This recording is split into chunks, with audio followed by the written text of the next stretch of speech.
Hello everyone. So this is Anari. I got a bit of a homebrew for you today.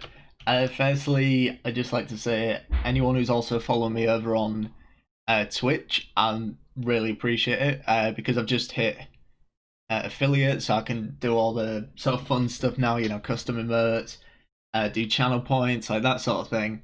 So it's really appreciated. But I won't go on with the whole thank you so much stuff. Just know that I really appreciate it, and I'll just get straight into the video. So this list, basically, I was looking for something to play. I wanted to play some ethereal, something to pull up my monster score a bit, but I wasn't too fond of the typical list that's running about at the moment, the including crones and that sort of thing.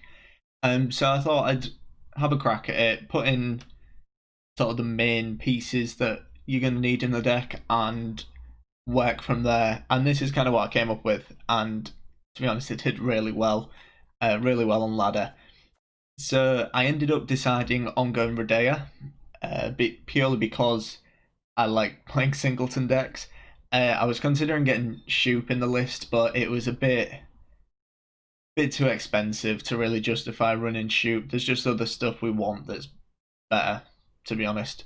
But going singleton's fine, purely because bronze is, running one-obs for bronzes really isn't such a huge deal. But the payoff in a card like Radeyah is really huge. So I'll go through the list, run some of the games, and yeah, I hope you enjoy it. Pretty fun deck to try, so I suggest you give it a try, even if it's in unranked, because it's a fun deck to run. So there's the top end's relatively obvious, like Aneromancy, Oberon, Ethereal, all don't need much explanation. Radeyah's in there purely for a point slam. Um, there's a weird interaction which I'll get onto in a little bit, which can save you games. But I'll get to that in a minute. So patient on that one. So we're running Karathi just for massive removal. Ethereal because we need the points somewhere. And we're running Surrender for the mirror match. Well, I say mirror match against other ethereal decks. Um, because this basically plays for 18 in a long round against ethereal, which is really, really good. I run this instead of Lacerate purely because for the one provision cost more, I would rather run this, which does considerably better against Nilfgaard and NR, as armor is less important. Especially because if Voimir comes down or something, it basically halves a lot of the value of Lacerate, whereas Surrender still plays for its full value. So I think for the cost of one more provision, I'm happy to run this instead, especially when we're not running Triss as well. So then we have Goliath, obvious one, just a 10 power point slam. We have Caranthea, so that's really nice for the dream combo with Ethereal round one. But if we do end up missing that combo, it's not the end of the world because Caranthea can still be used to pull a 1 power version of the Beast or of Empyrean Phantom, which will just grow over time. So it's not a dead card if you miss the combo with Ethereal. There's still options there for you to play it. And so then we have Ada, purely because I really like Ada as a card. At worst, she's playing for 7, but a lot of the time you're going to play her with dominance, so she's playing for 9. The Beast is a strange one. It's probably a spot that you could maybe remove if you felt like it wasn't really working for you. But it's a nice threat that your opponent has to deal with, or it can get out of control very quickly. Much the same with Phantom, because Phantom represents a constantly growing engine, but it can also be played just to deal 3 damage if you really need to get something off the board. So sort of pairing the 3 damage with this with something like Parasite or like a natural selection means you can remove some quite tall units in one turn if Phantom's on the board should the need arise. So I really like this in the deck. Parasite is there purely for 99% of the time we're going to be using it to deal damage, unless we're going to get next nerve value dealing damage where we can just play it as a boost for 6. But it's a nice little control tool. So we have Bargeist in here for consume, which pairs really nicely in a long round with Ethereal because you can eat an Ethereal to free up some more space to have yet another round of fruit being turned into an Ethereal. So it's a nice little inclusion.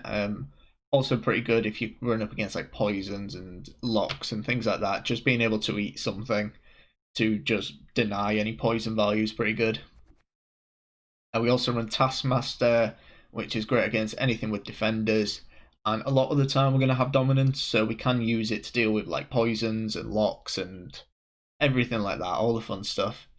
So then we have Bomb Heaver, purely because we don't want to be dealing with Masquerade Ball and things like that. Just being able to get rid of them is our best plan of action. And if we're against a deck that isn't running scenarios, we can just drop it and mull it away and pretend it's not in the deck. So then we have Lava, which arguably one of the best bronzes in the game, so don't need much explanation. We have a lot of fours, mainly because a lot of the fours are sort of tech cards or just generally strong ones to sort of save provisions for a lot of these like big threats we're including, because having Radeyah, Oberon, Karathi, Ethereal, and an Aeromancy in one deck, and a lot of the mid sort of gold cards is very expensive, which is shown by the very, very large selection of four costs. But it does work purely because the four provision cards in this deck are very efficient and do a specific job, so they're kind of fine the way it's set up. So natural selection is just a nice removal tool, 4 damage, great to have. A lot of the time we're not looking to play it on anything weaker than 4, but if we do, we still get value from the drones being spawned, so we're not really losing out too much if we're killing something slightly smaller with this. And we have Pact in here. A lot of the time we're just using it as a little bit of reach. You know, it's 6 for 4, it's not a huge commitment to play it. We're not messing about with our graveyard or anything like that, so we don't really care if something gets doomed. The only situation where we would be against like Vincent van Molerheim. We'd maybe be a bit concerned about giving something important doomed, but a lot of the time this is just playing as 6 for 4. Noonwraith, very very good for getting Thrive off. A lot of the time your opponent just isn't going to kill it, so the Death Wish is kind of irrelevant.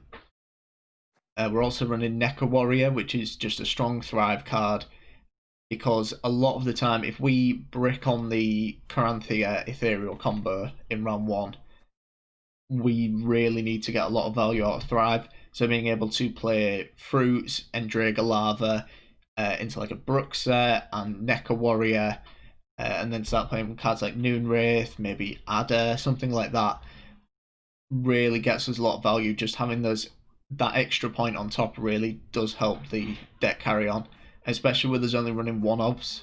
We can sometimes be in a situation where we don't really have that much to thrive, and we can feel a bit stuck in the early rounds, so Neca Warrior helps with that.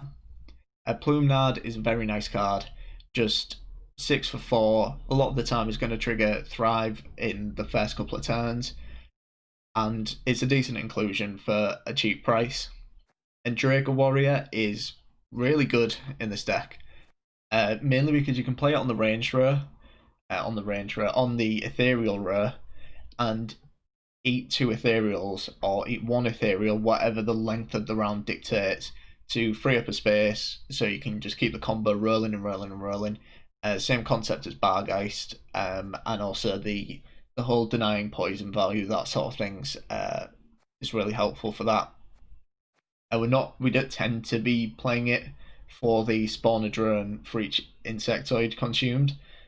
If it happens, great, but we're not particularly relying on it. So we're running Squirrel, which is a card that I initially didn't really like that much because it felt like it was just too slow on tempo. But this was before I realised how it interacts with Echo cards, in that, say, if your opponent plays an Aeromancy and you Squirrel it, it will echo back. And I actually wasn't aware of that interaction. I thought it created, in effect, a second copy of an Aeromancy that was doomed that would be added into your deck at the end. So to know that it works like that is makes Squirrel a hell of a lot better, being able to get rid of, Amphibious Assault, being able to get rid of a Neuromancy, Blood Eagle. I mean, there's the obvious interaction with Second Wind, Skellige being able to get rid of like Mortvags, Heimdalls, that sort of thing. It's definitely worth including, and especially when we're running one-offs, so we are really searching for cards to play. As then we have Bruxa, which again, similar to Neca Warrior, but better because of the bleeding bit attached. Just the Thrive card, that's a very strong 4 provision card. And this is the card where I was saying about the niche interaction with Radeyah. And you'll see it in one of the games, and it managed to salvage a game which I had no right to have a chance in. So the interaction I got, you will see it in the game, was I was playing against Lockdown, and so as you'll know, Lockdown will stop me playing Fruits of Ysgith, so Ethereal becomes pretty much dead because you're really struggling to get it going. And the only way I was able to get it going was play Night Wraith, get Ethereal down, play Radeyah melee row for the Urn of Shadows, which triggers a Bronze Death Wish, which allowed me to spawn 2 more rats.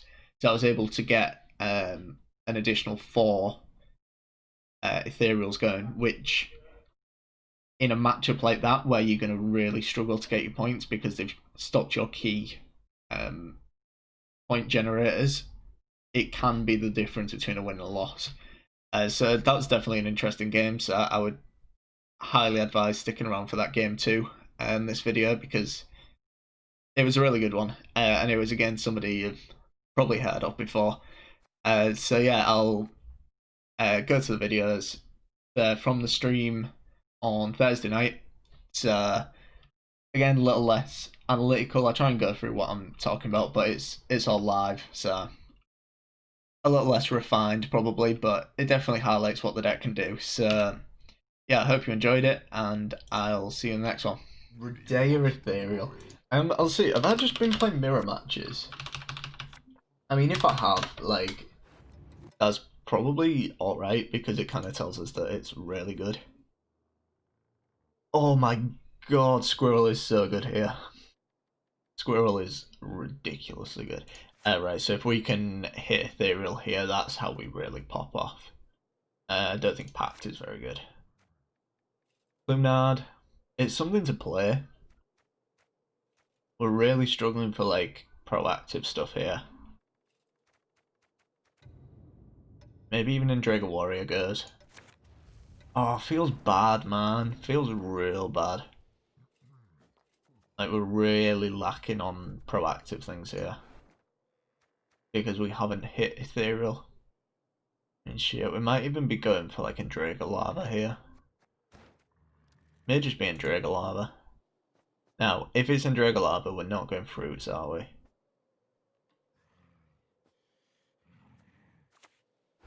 It feels super weird using a Neuromancy for in Dragon Lava, but I actually feel like we may need it just to secure the round. Not secure the round, sorry. Basically have a chance at the round. Because we're going to be seriously lacking in points. If not. Right, what did I discard? Uncrit Warrior. Oh, right, okay.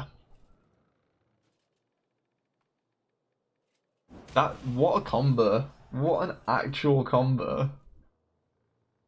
I mean, I guess he did, like, use that, but that's really something. That is really something.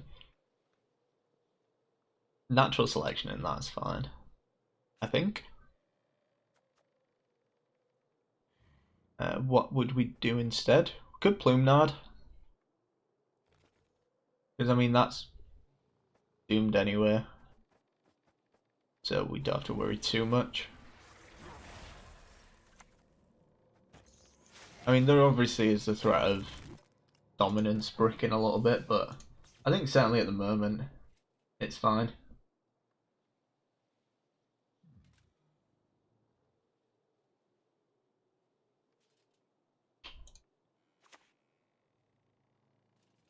Spellblood, right, so this is kind of the perfect setup. because it does allow us to add a. He may just choose to flip this now, but if he doesn't, we do have natural selection.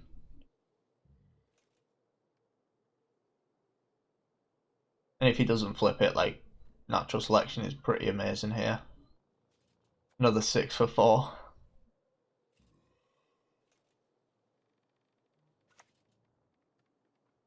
Blood Eagle. I don't mind that.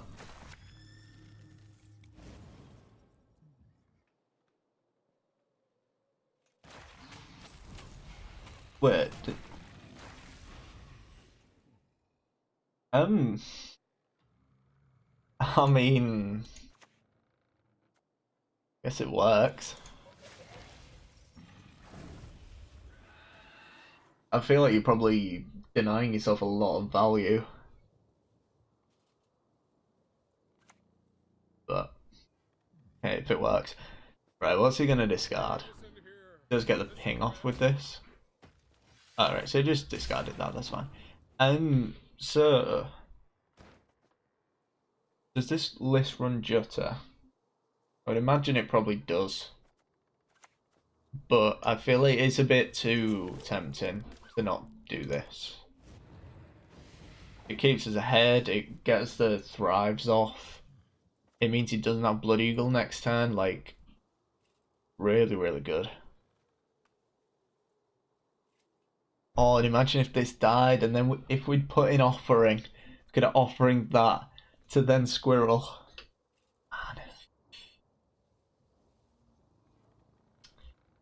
Messed it up. Should have included the Offering.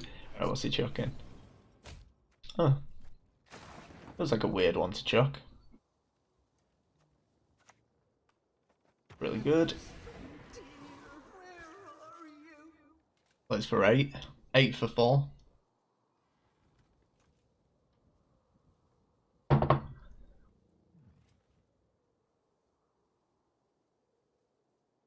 I'm somewhat concerned that he's not played anything too scary yet. That's what I'm looking for. Give me something as scary as that. Take me onto that. Take me onto that is actually alright, isn't it?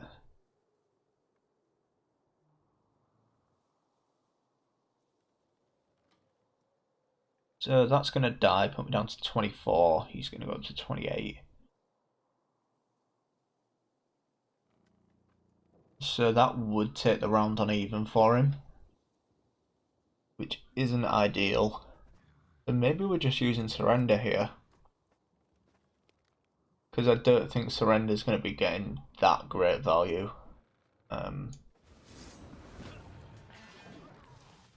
Just in general this game, to be honest.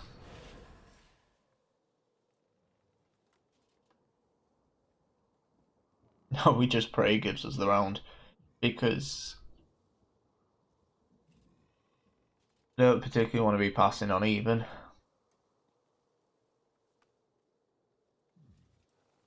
I'm not fully against playing Oberon.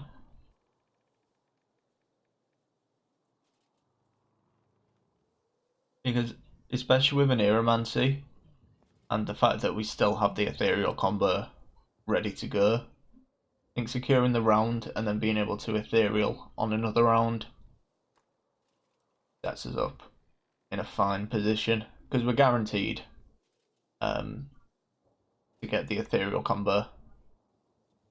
Okay.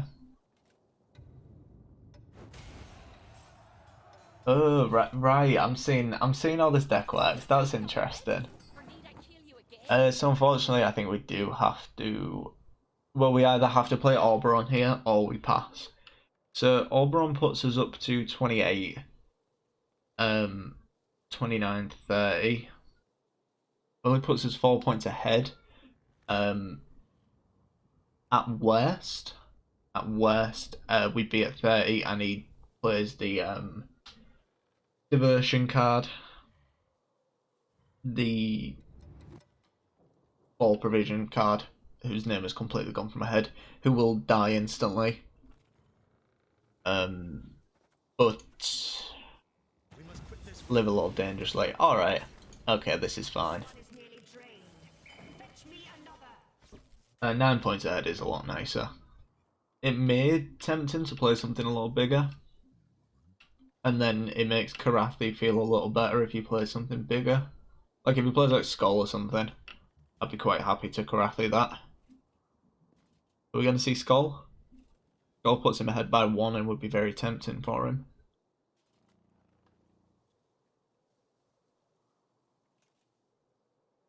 Feels so bad playing Oberon here, but I think if we don't push this as far as we are, I don't think we have much of a chance.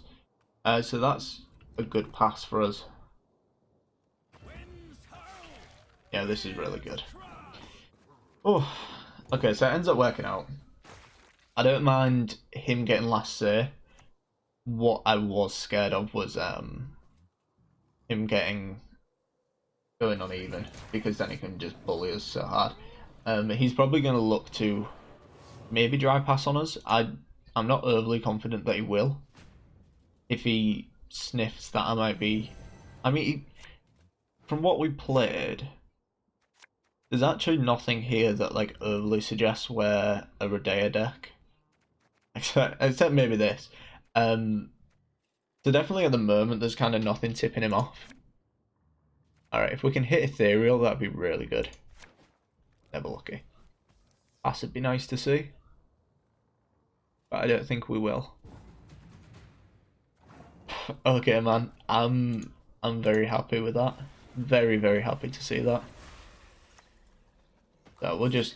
I can't see Taskmaster having too many great targets. I know it's Outrunning Purify, but especially with like Take V gone, I'm not as worried.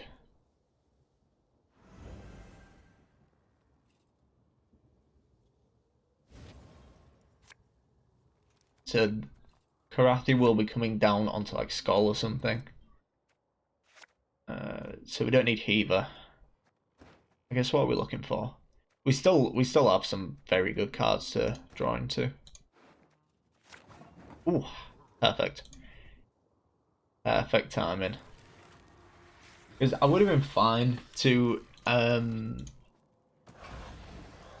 use an Aeromancy for Ethereal, but just having it in hand for a bit more situational use rather than playing it just so we have the bare minimum cards we need is a lot better.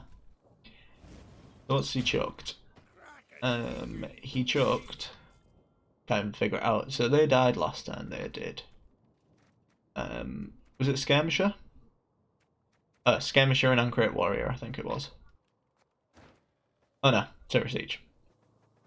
If I'd have just looked up, I would have known.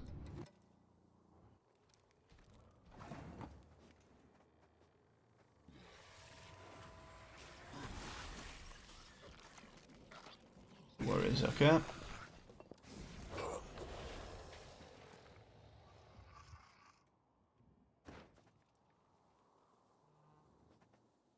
So I'm fine playing on the ranged row because we literally have like Parasite and Karathi Heatwave as 2 of our cards, so like we're not going to be facing too many row stacking issues, and playing Radeyah ranged row is fine because we're going to get 3 more what they called 3 more Parasites down, so this is looking very very bad if he has a burp, but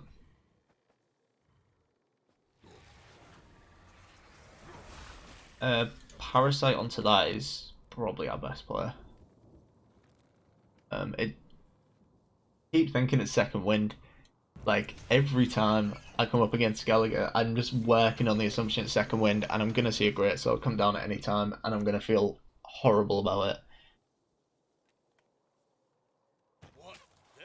Alright, so the lines here. The lines here are... we play the Beast just so he can start ramping this up, see if he wants to deal with it.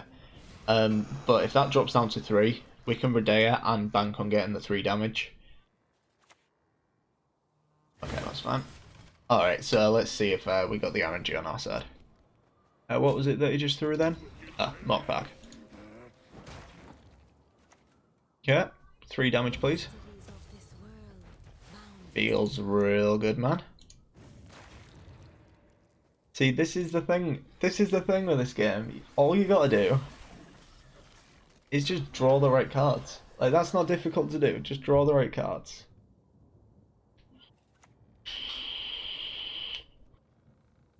I'm obviously taking the piss. If that wasn't, like, abundantly obvious. Yeah, so we're obviously going fruits. Now my fear with Goliath is... oh no, he's not playing the other one. Weird that he's playing Sacrificial Vanguard. I'm relatively certain that Goliath's the best player here. Relatively certain, obviously.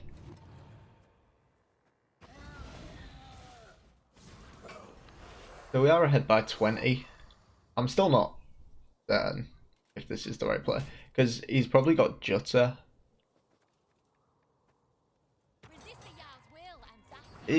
This just kind of feels like he's maybe bricked. I feel like the deck's dealt with basically everything he's tried to do very efficiently. So I think the deck's done very well, but I don't. Yeah, I don't think he's hit anything that works. We'll probably lose here as well, because Ethereal's not going to do a whole lot. I mean, it's not actually too bad because we can, you know, play it with Night Wraith and stuff, so we maybe get a little bit of value. I mean, it's not going to be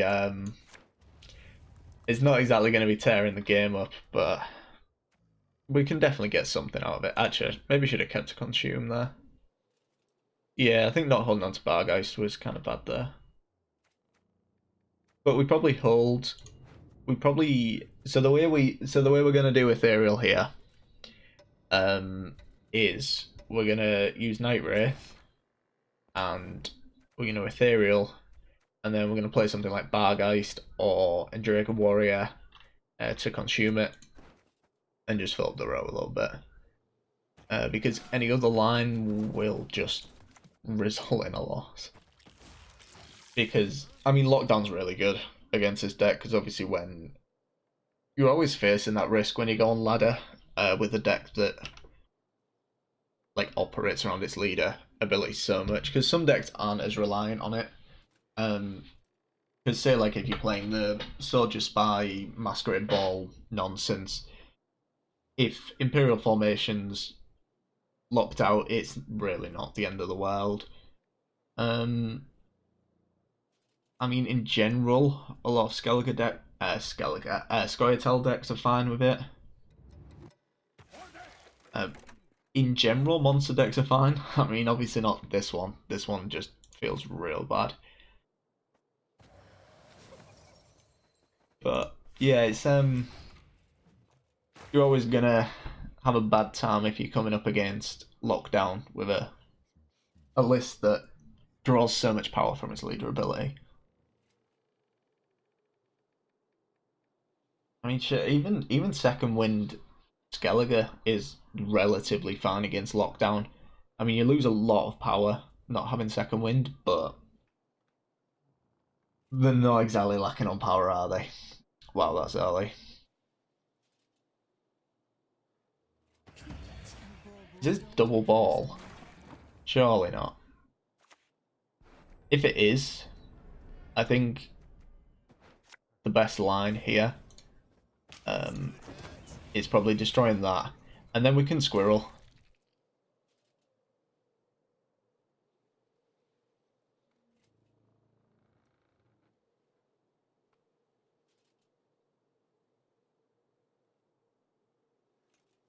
Just realised this is a Gwent partner game, so I don't know who I'm actually up against.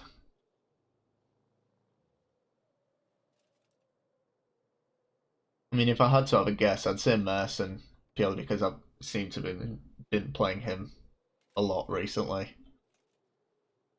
feel like I get a game against him every other day.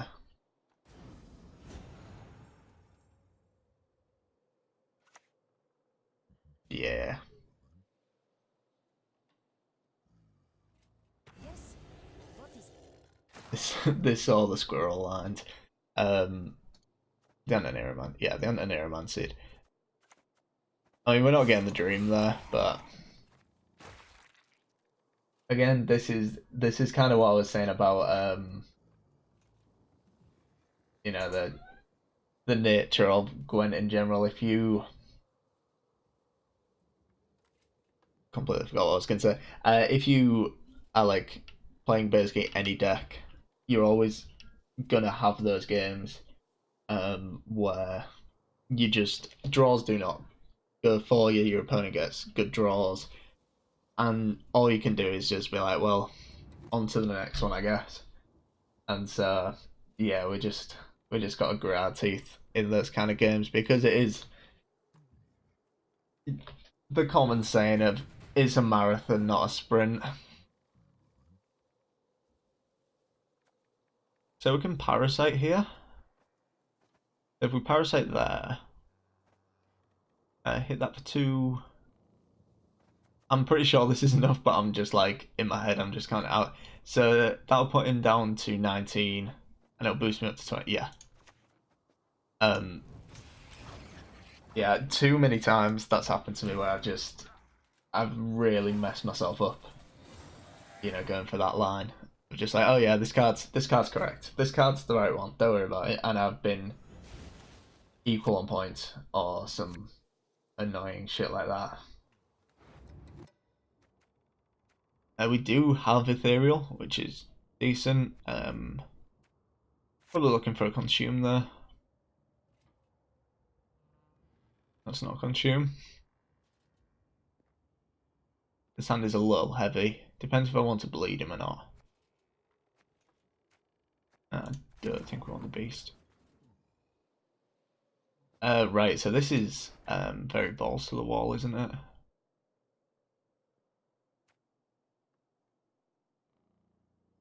Guess if it really comes to it, we can Bargeist. Yeah, so we just play Night Wraith. Because like Ethereal's really not going to be representing much points against Lockdown. So I mean, here we do have the chance to get some value, especially because we can play Ethereal. We Radeyah melee row as well, so we can activate the Night Wraith, get more rats on the board. Yeah, so there's definitely situations where this works out. a superb specimen, truly.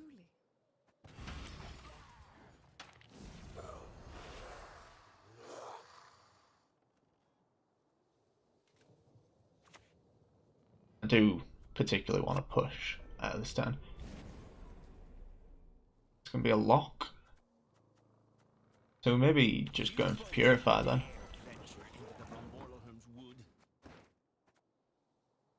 I guess we're an aiming for Purify then.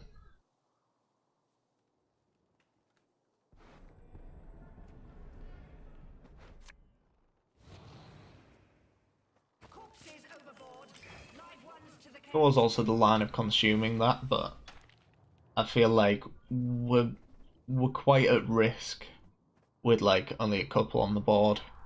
Obviously, 2 like 99% of the time is like enough. Fine. You're not completely incompetent. Appreciate it. But yeah, I think we'll be okay here.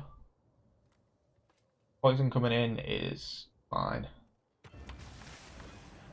because there's not many targets. Right, so this is where we just make him consider everything. Like, what am I playing against? This is a true rare deck. As I mean, I'm yet to play against anybody who's played the list I am. Right, so now we pass. I mean, do we? We can squirrel here. Take away his Anira. God, I really want to get the win here with this. I feel like this deck's... It's got potential, and I feel like this is definitely the test. Because if it can win against Lockdown, yeah, it can win against anything.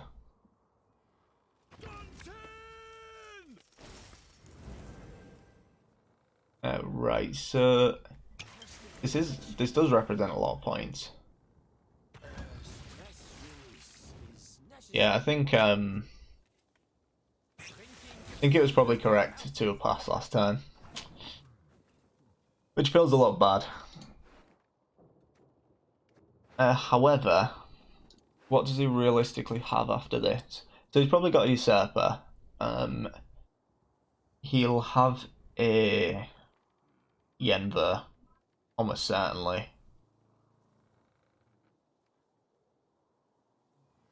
Yeah, I think it was definitely a mistake playing that. I mean, it did get his Roderick out and his Vincent, which is pretty good. I just worry he probably has a lot of value left in his deck. And actually, realistically, no, I think we do pass. We do have short round power, but yeah, we're not really in any position to keep pushing. I think it was maybe a mistake to play the squirrel. I think I kind of tunnel visioned on getting rid of the Anira. I probably should have taken the pass there. But I think this is definitely a doable game. So we'll get rid of natural selection. Perfect. Something else? I literally don't know what I'm looking for. So we're looking for like Adder or the Beast. There's not really any bricks, is there? That's not a brick. To an extent, there may be bricks. This is always playing for 6.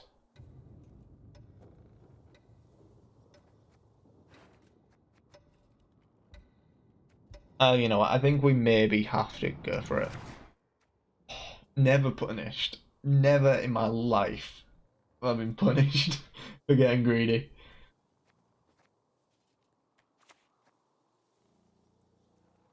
Magna Division just makes me wish I'd got Adder or something like that.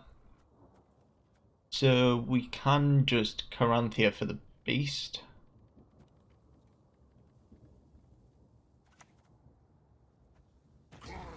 Seems kind of decent. It just developed a lot for him to deal with, especially without... So poisons wise, he's probably got a couple of poisons, maybe like a morale or something. So he's gonna have like, in terms of removal, there's like Yenver. Yeah, so we can remove one, but that's okay. That's to be expected.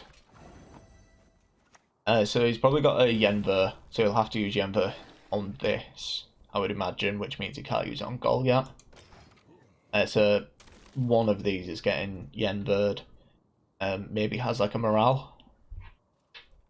And it probably has a couple more poisons sitting about.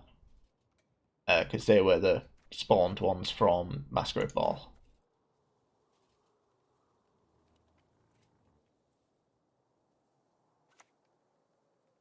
Right, Yenver coming down there is really nice. Really, really nice. So we play this here, just in case he's got... how have I forgotten the name? Rot Tosser. I was going like the ranged poison thing, because I didn't want to set up a situation where he can place it nicely and get good value. Yeah, so I'm assuming he's got something scary, poisons wise, probably morale. So this is perfect, because we can do that, and then we can do that. We're probably going to be heat waving this Magni Division, so I'm not too concerned seeing this squirrel.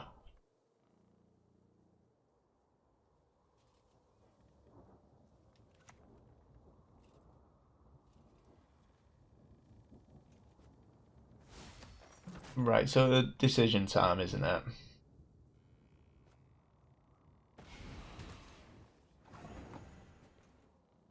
Question is that a morale? Is there a morale in there? I think there's definitely a usurper in there.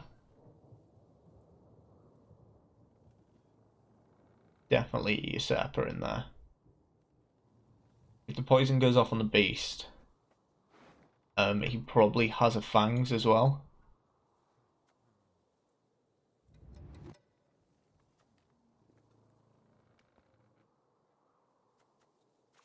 I think we maybe just have to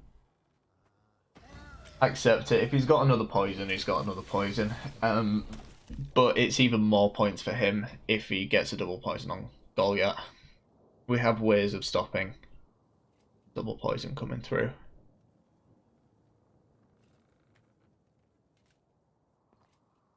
Siding. Brathens. Okay.